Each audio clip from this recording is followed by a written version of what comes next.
aku.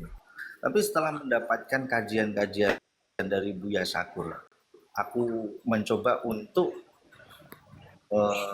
mencoba untuk membuang dogma-dogma keimananku gitu loh.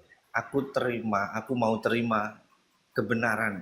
Apa sih sebenarnya yang terjadi? Karena mungkin di zaman sekarang ini, ketika dulu waktu aku mohon maaf, bukannya menjelek-jelekkan agama saya yang dulu, tapi ketika aku hidup di pondok pesantren, aku banyak mendapatkan dogma-dogma tentang kebaikan-kebaikan nabi saya seperti ini. Tapi sekarang adalah kita hidup di zaman internet di mana semuanya dibuka, semuanya ditelanjangi semuanya, dan itu tidak bisa dibantah karena memang ayat-ayat seperti itu memang ada gitu loh seperti itu.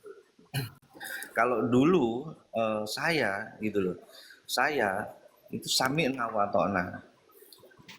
Saya harus ikut kiai karena kiai ustadz itu adalah al ulama warasatul ambia, ulama adalah penerus pewaris para nabi. Sekarang aku mulai membuka gitu loh. Kalau memang benar saya katakan benar, kalau saya salah saya akan katakan salah. Apalagi salah satu ustadz kebanggaan saya yang bernama Buya Sakur Yasin itu mengatakan jangan takut murtad gitu loh untuk mencari kebenaran gitu. Makanya saya terus mencari jadi saya menjadi murtadin itu tidak serta merta bim salabim terus menjadi murtadin, tidak. Apalagi banyak tujuan mendapat Indomie satu satu apa gitu tiap minggu. No, saya tidak semiskin itu gitu. Salah satunya adalah itu. Dan ketika saya dulunya kemarin-kemarin juga saya itu nggak pakai TikTok, nggak tahu kenapa saya pengen banget pakai TikTok. Dan ketika masuk TikTok itu saya nggak bisa tidur, saya buka gitu, oh ternyata ada room debat antara Islam dan Kristen.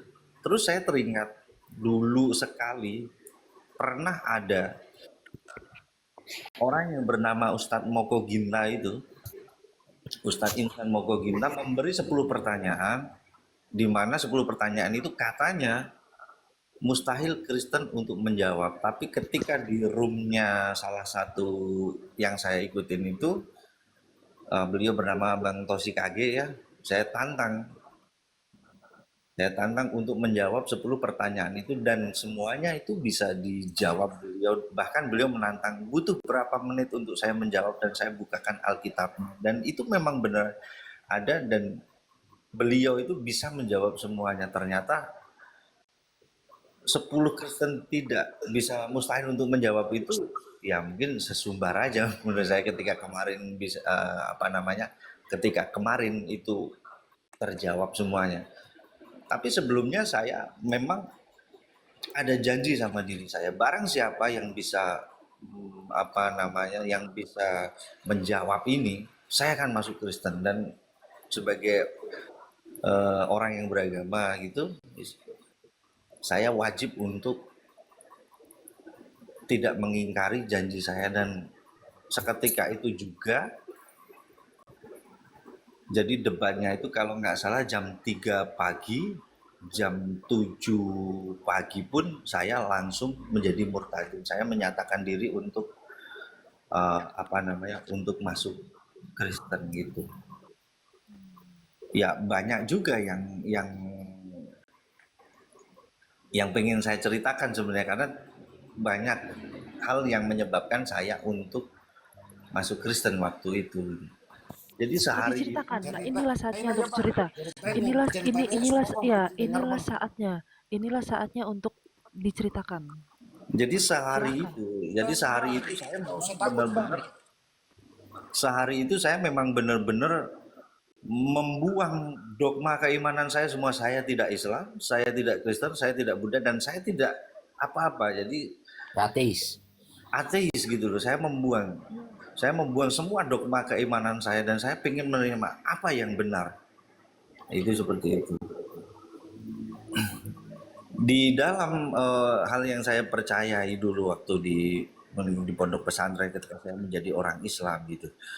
Misalnya di Al-Azab 21, sesungguhnya telah ada di diri Rasulullah itu suri toladan yang baik bagimu. dan semua mempercayai bahwa sebaik-baik suri toladan adalah ya nabi saya gitu kan. Tapi tentu di pondok pesantren tidak diajarkan, tidak dibuka tentang Bukhari nomor 206 itu misalnya ya. Telah menceritakan kepada kamu Muhammad bin Bashar, Nabi mendatangi istri-istrinya pada waktu yang sama di malam dan siang. Saat itu istrinya ada 11 orang. Aku bertanya kepada Anas bin Malik, apakah beliau mampu? Jawabannya, beliau diberikan kekuatan setara 30 lelaki. Apakah saya harus mencontoh seperti itu? Dan berapa banyak Viagra yang harus saya makan kalau saya harus mencontoh suri toladan yang seperti itu misalnya, kan seperti itu ya Kak ya. Terus saya analogikan lagi,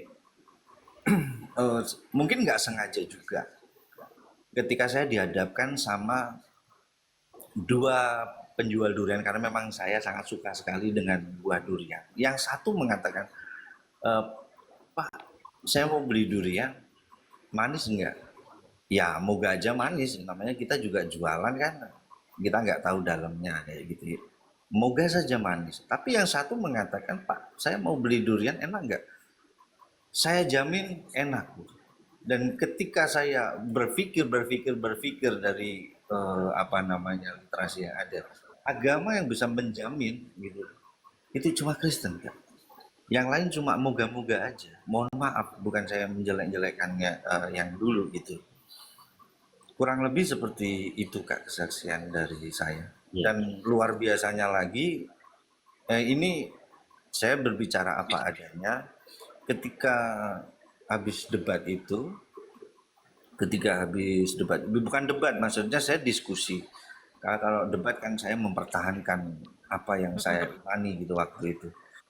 Saya tidur sebentar, nggak tahu kenapa saya bermimpi memikul seperti kayu, dan saya anggap saya tidak melihat kayu itu, tidak melihat, tapi Memikul saya merasa salib. bahwa itu tuh salib, saya merasa aja gitu. Tapi Yes, memikul dalam mimpi salib. itu tidak melihat bahwa itu adalah salib. Saya merasa itu adalah sebuah kayu yang besar dan saya harus berjalan seperti itu. Dan saya ceritakan sama apa namanya Kak Faid, Kak Toshikage itu di satu channel itu, di room itu, dan beliau juga mungkin setengah menakut-nakuti saya waktu itu, saya anggapnya. Jadi Kristus itu berat, nggak enak gitu. Kalau kamu nggak siap, mending jangan. Gitu. Karena berat dan kamu akan menerima cobaan-cobaan, ujian-ujian yang mungkin kamu belum pernah. Dan ternyata benar. Setelah saya masuk Kristen, saya didoakan di syahadat di situ ya. Dulu kalau dulu syahadat saya kan asyhadu alla ilaha illallah wa asyhadu anna muhammadar rasulullah. Tapi waktu itu kok syahadatnya beda. Saya cuma didoain menurut dia sendiri. Saya kan masih bingung juga. Apakah tidak ada patokan saja syahadat di mana di Kristen itu? Nah, satu pertanyaan waktu itu adalah itu. Terus setelah itu malamnya saya ngomong sama istri saya, dan saya sempat disidang dan istri saya ngancem untuk minta cerai gitu. Saya sangat cinta sekali sama istri saya, tapi nggak tahu kenapa waktu itu saya mengatakan saya cinta sama istri, tapi saya sangat butuh sekali Yesus sebagai juru selamat saya gitu. Pasti semua akan ada jalannya, dan sampai sekarang pun saya masih belum akur gitu. Jadi sama istri saya itu masih belum akur gitu.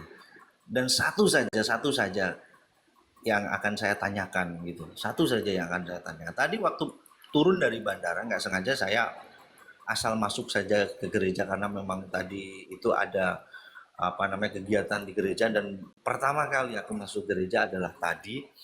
Jadi pendetanya itu mengatakan satu orang bertobat maka seisi rumah akan terselamatkan. Yes. Seisi rumah. Jadi saya mau bertanya, tolong untuk dijawab, apakah maksudnya itu, apakah ketika saya jadi satu sama keluarga yang mohon maaf masih keadaan berbeda keyakinan sama saya, mereka apakah itu juga terselamatkan atau bagaimana? Terima kasih. Ya.